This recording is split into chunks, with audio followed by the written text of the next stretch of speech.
La biomasse a chuté de 67% en une décennie.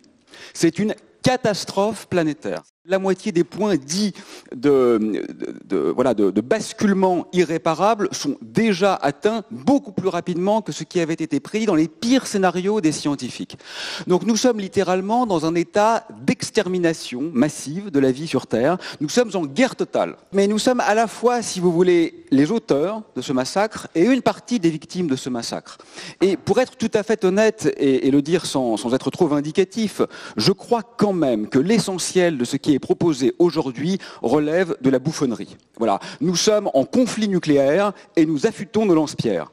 Ça peut effectivement amuser les enfants pendant quelques soirées, mais ça ne va pas faire illusion longtemps. Et permettez-moi d'être parfaitement clair.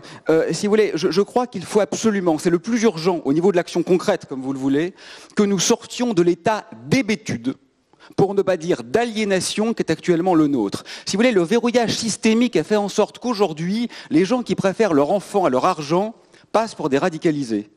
Les gens qui préfèrent sauver la vie plutôt qu'un point de croissance passent pour des doudingues.